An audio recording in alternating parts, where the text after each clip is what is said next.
Halo, selamat petang Tribuners. Anda sedang menyaksikan live update tribunnews.com, edisi hari ini Selasa 28 Juni 2022, bersama saya Biba Paulada. Petang ini akan kami sajikan informasi terkini dan menarik untuk Anda yang dilaporkan langsung oleh reporter kami di lapangan, dan inilah live update selengkapnya. Sidang vonis Adam Dhani terus bergulir. Hal ini menindaklanjuti kasus yang menjeratnya, yakni dugaan pelanggaran UU ITE di Pengadilan Negeri Jakarta Utara. Mengenai lebih lengkapnya, informasi ini akan dilaporkan langsung oleh reporter Tribunnews, rekan Adi Rianda Sakti. Halo rekan Abdi. Ya, baik rekan Bima, terima kasih. Selamat malam untuk teman-teman Tribuner semua. Benar sekali, saat ini saya sedang berada di Pengadilan Negeri Jakarta Utara untuk mengikuti langsung sidang vonis atau putusan dari Majelis Hakim terhadap terdakwa kasus ilegal akses Adam Dhani Giaraka dan Nimade Dwita Anggari. Dalam hal ini, Majelis Hakim memvonis keduanya dengan hukuman 4 tahun penjara, subsidi 5 bulan penjara dengan denda senilai 1 miliar rupiah. Mereka terbukti bersalah melakukan secara sah dan meyakinkan melakukan transmisi atau pemindahan dokumen secara ilegal milik anggota Komisi 3 DPR RI Ahmad Saroni. Dalam sidang tuntutan sebelumnya diketahui Adam Dhani ini dan Nimade dituntut oleh jaksa penuntut umum dengan hukuman 8 tahun penjara. Adapun hal yang meringankan hukuman sehingga hukuman vonisnya hanya 4 tahun penjara adalah karena kedua terdakwa ini sopan dan terus terang saat persidangan hingga berjanji tidak akan melakukan perbuatannya lagi. JPU menilai kedua terdakwa ini telah terbukti bersalah melanggar pasal 48 ayat 3, Jungto pasal 32 ayat 3, Undang-Undang Republik Indonesia nomor 11 tahun 2008 tentang informasi dan transaksi elektronik, sebagaimana diubah dan ditambah dengan Undang-Undang nomor 19 tahun 2016 tentang informasi dan transaksi elektronik ITE, Jungto pasal 55 ayat 1 ke 1 KUHP. Kedua terdakwa ini beralasan melakukan illegal access karena mengaku sakit hati terhadap Ahmad Saroni. Hal itu juga menjadi dasar Adam Dhani dan Nimade ini mengunggah dokumen pembelian sepeda mewah milik Ahmad Saroni yang diduga oleh keduanya terdapat tindak pidana korupsi atau tipikor. Terima kasih Bima, dikembalikan ke studio. Baik Tribuners, kami tayangkan pernyataan Adam Dhani selaku terdakwa perkara akses ilegal. Berikut liputannya untuk Anda. Sana, makanya tadi saya bilang, besok saya akan bilang ke kuasa hukum saya untuk membuatkan surat kuasa kepada saya yang akan saya tanda tangani di Rutan Barreskrim untuk memeriksa Pengadilan Negeri Jakarta Utara ini. Apakah ada dugaan suap dari Ahmad Saroni atau tidak? Yang kedua, yang pasti saya akan melaporkan penyidik-penyidik saya kepada Divisi Propam Mabes Polri. Oke teman-teman, ini bukti chat. Udah cukup ya? Bentar. Belum, tar dulu, sabar dulu. Ini terakhir vonis. Saya bukan teroris ya. Nah, ini bukti DM saya dengan AS. Dia menanyakan soal Nikita kenapa. Dan dia bilang di sini bahwa ketika telepon saya, dia membicarakan Gilang. Gilang yang dimaksud ini Juragan 99. Dia membicarakan itu karena saya membongkar Gilang pada waktu itu. Nah, kalau yang ini difoto aja, nanti akan dijelaskan oleh kuasa hukum saya. Nah, tunjukin lagi dong. Apa tuh namanya? Udah, ini dilihat aja. Nanti bakalan dijelaskan oleh kuasa hukum saya. Udah, kasih jalan dulu. Alasan banding ya karena kan kasus ITE ini masa tinggi banget sih vonisnya. Yang korupsi aja bisa bebas. Kenapa saya yang ingin jalan.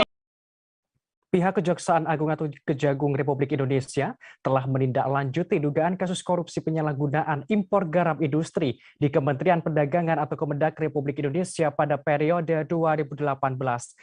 Status kasus itu yang awalnya penyelidikan kini dinaikkan menjadi penyidikan. Diketahui kasus tersebut terjadi saat era Menteri Perdagangan Enggar Tiasto Lukito. Penetapan status perkara ini disampaikan langsung oleh Jaksa Agung Republik Indonesia ST Burhanuddin di Kejaksaan Agung Jakarta Selatan pada Senin 27 Juni. Ia menerangkan Kementerian Perdagangan kala itu diduga menerbitkan izin impor garam. Perizinan ini ditujukan kepada dua perusahaan, yakni PT SSM dan PT GUI. Namun penerbitan aturan impor itu tidak dilakukan verifikasi. Burhanuddin menyebutkan hal itu menyebabkan kerugian garam impor industri. Diungkapkannya, Kasus ini sangat merugikan UMKM produsen garam. Seharusnya produsen dalam negeri mendapatkan keuntungan, tapi justru garam impor beredar di masyarakat. Selain merugikan keuangan negara, kasus tersebut merembet pada kerugian perekonomian negara. Kendati sudah menaikkan status kepenyidikan, Kejagung masih belum mengumumkan tersangka dalam kasus ini.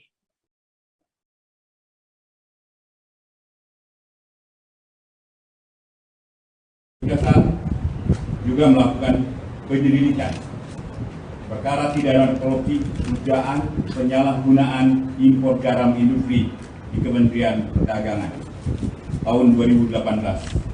Pada tahun 2018, Kementerian Perdagangan menerbitkan persetujuan impor garam industri pada PT MTS, pada PT SM, dan pada PT UI tanpa melakukan verifikasi sehingga menyebabkan kelebihan impor garam industri.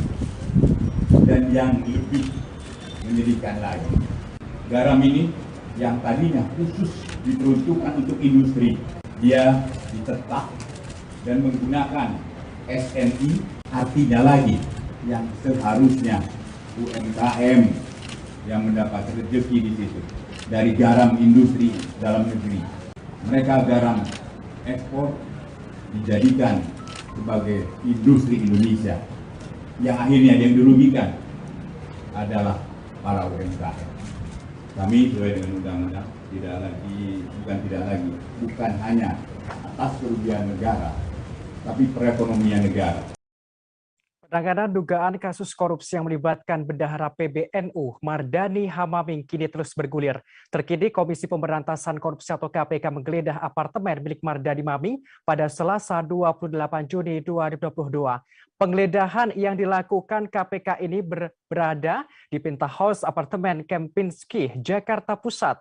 Hal ini dibenarkan oleh PLT juru bicara KPK Ali Fikri saat dimintai konfirmasi pada Selasa 28 Juni.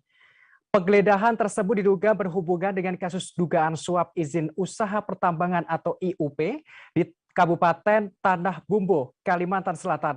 Dugaan kasus itu terjadi saat Maming masih menjabat Bupati Tanah Bumbu. Sebagaimana informasi sebelumnya, Deputi Penindakan dan Eksekusi KPK Karyoto menyatakan KPK tidak mengistimewakan dalam memproses hukum kasus yang menjerat Maming. Ia menegaskan sebuah kasus yang ditangani KPK termasuk perkara Ketua Umum Badan Pengurus Pusat Himpunan Pengusaha Muda Indonesia sudah sesuai prosedur, mulai dari penyelidikan, penyidikan, hingga penuntutan.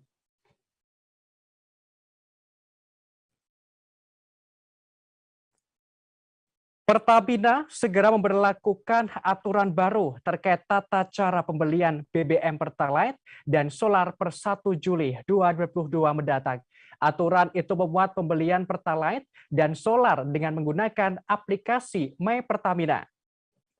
Kebijakan ini akan diuji coba di 11 daerah yang tersebar di 5 provinsi di Indonesia. Pertamina mewajibkan seluruh pemilik kendaraan roda 4 untuk menggunakan bahan bakar tersebut. Untuk itu mereka harus mendaftarkan kendaraannya sebagai konsumen BBM Pertalite atau solar subsidi. Pendaftaran ini dilakukan melalui aplikasi My Pertamina atau melalui website resmi subsiditepat.mypertamina.id. Bila sudah didaftarkan dan datanya telah dikonfirmasi, maka pengguna mendapatkan BBM bersubsidi tersebut. Dengan begitu Pertamina dapat mencocokkan data. Selain itu dapat mengenali konsumen Pertalite dan solar, sehingga di masa yang akan mendatang menjadi acuan dalam membuat program ataupun kebijakan soal subsidi energi. Sementara itu, uji coba kebijakan ini akan dilakukan di 11 daerah.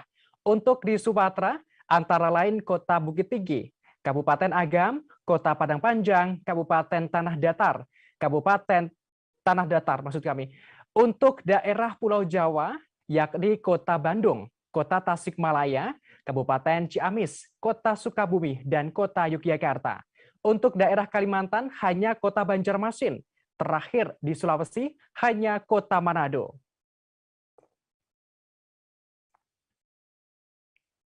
Polisi telah menyelidiki insiden kecelakaan maut bus pariwisata rombongan guru yang terjun ke jurang di Tasikmalaya. Petugas Dishub telah memeriksa kondisi bus yang ternyata laik jalan. Pihak kepolisian memastikan insiden ini karena faktor human error. Hal itu diungkapkan oleh Kapolres Tasikmalaya Kota AKBP Azari Kurniawan pada Selasa 28 Juni. Diungkapkannya terutama di bagian sasis, rem, sistem kemudi, serta roda tak ditemukan adanya masalah. Polisi telah menetapkan sopir bus bernama Dedi Kurnia, 42 tahun, sebagai tersangka dalam insiden ini. Dedi merupakan warga Cicalengka, Bandung. Sopir tersebut mengantuk dan sempat tidur beberapa detik hingga bus lepas kendali. Lantas bus terjun ke jurang sedalam 10 meter. Sebagaimana diketahui musibah ini berlokasi Jalan Raya Raja Pola, Kabupaten Tasikmalaya, Jawa Barat pada Sabtu 25 Juni lalu. Akibat insiden ini, 4 penumpang tewas. Diketahui bus itu mengangkut 59 keluarga guru SD Sayang, Jatinangor, Sumedang yang akan berwisata ke Pangandaran.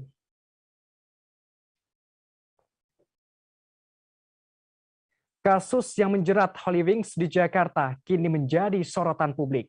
Hal ini berkaitan dengan promosi minuman yang dilakukan manajemen Hollywings diduga menistakan agama tertentu. Terkini, Gubernur Jawa Barat Ridwan Kamil pun turut menanggapi persoalan ini. Tak hanya Jakarta yang menindak tegas penutupan Hollywings, tetapi tampaknya akan dilakukan juga di Jawa Barat. Ridwan Kamil meminta Wali Kota Bandung, Yana Mulyana, dan Wali Kota Bogor, Bima Arya, untuk menindak tegas Hollywings. Hal ini dilakukan jika menemukan pelanggaran. Meski demikian harus melakukan pengecekan terlebih dahulu, terutama kelengkapan perizinan Hollywings. Bila melanggar dari aspek hukum dan kepatutan, agar tak ragu ditindak tegas. Terkini ada 12 outlet Hollywings yang disegel oleh Pemprov DKI Jakarta. Selain kasus promosi, ditemukan sejumlah outlet beroperasi tidak sesuai izin sesuai aturan yang berlaku.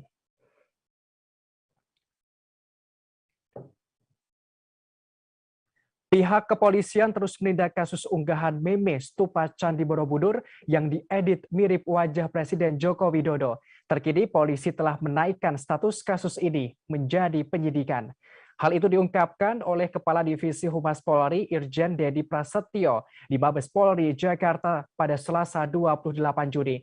Ia menyebut perkara ini akan ditangani di Polda Metro Jaya. Hal ini karena laporan yang diterima Bareskrim telah dilimpahkan ke Polda Metro Jaya.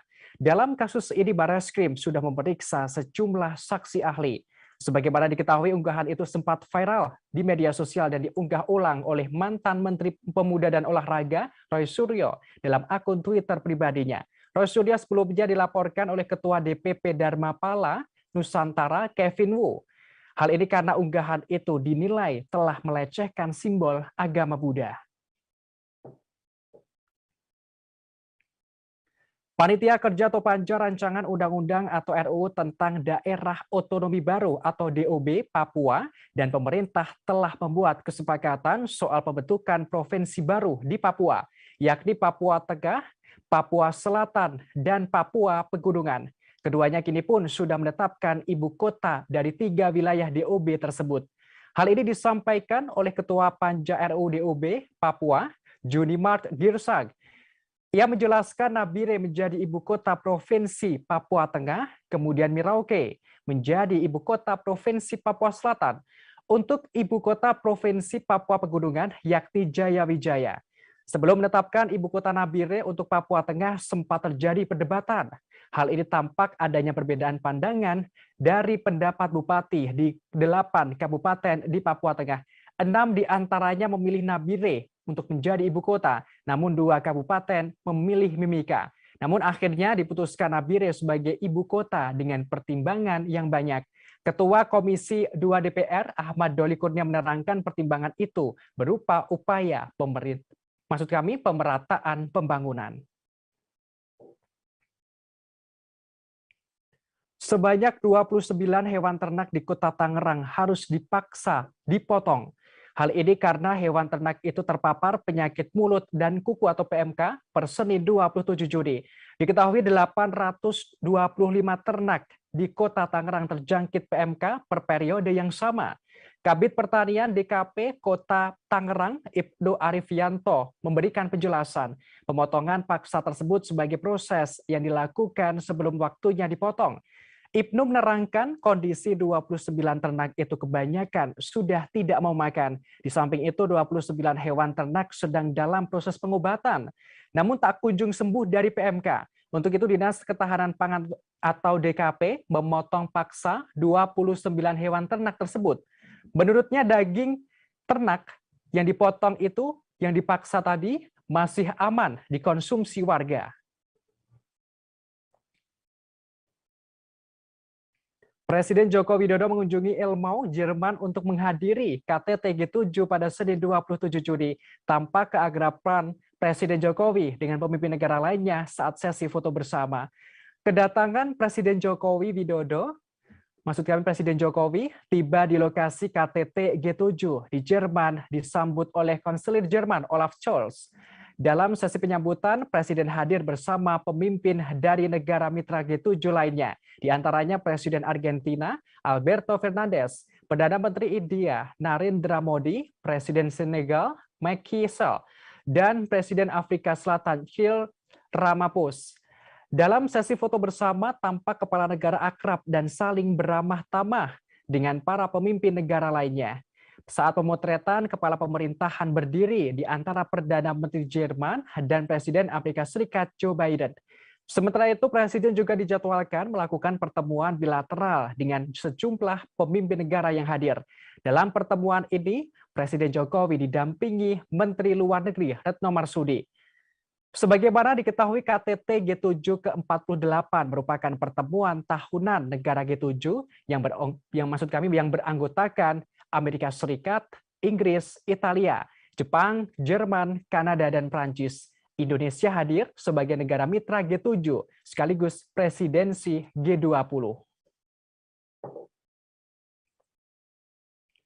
Menteri Koordinator Bidang Kemaritiman dan Investasi atau Menko Marves Luhut Binsar Panjaitan telah mengumumkan sosialisasi penggunaan aplikasi Peduli Lindungi untuk membeli minyak goreng curah per hari Senin 27 Juni 2022.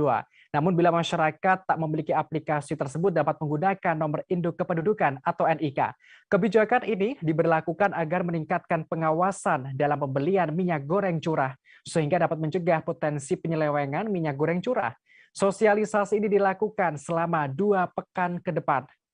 Pengamat sosial politik Center for Indonesia Strategic Action Heri Mandrova menilai baik untuk kebijakan tersebut. Menurutnya, kebijakan itu perlu diefisienkan agar memudahkan masyarakat. Ia menuturkan jangan sampai setelah sosialisasi selama 2 minggu, ternyata banyak yang menolak. Hal ini karena berbagai macam faktor, misalnya keterjangkauan informasi atau penggunaan aplikasi yang kurang praktis. Assalamualaikum warahmatullahi wabarakatuh. Seluruh masyarakat Indonesia yang saya cintai dan saya banggakan. Seperti diketahui, sengkarut harga minyak goreng yang terjadi sejak bulan puasa tahun ini telah membuat masyarakat dan UMKM mengalami banyak dampak yang sangat menyulitkan kehidupan mereka. Permasalahan minyak goreng ini tidak terlepas dari permasalahan yang sedang dihadapi dunia yang memicu kenaikan berbagai harga komoditas. Informasi tadi sekaligus menutup perjumpaan kita dalam live update hari ini.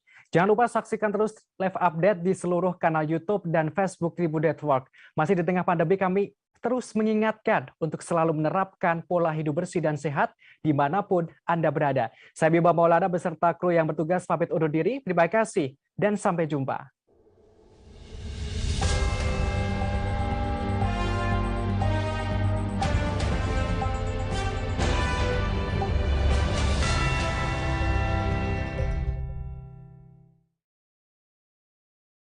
Jangan lupa like, subscribe, dan share ya!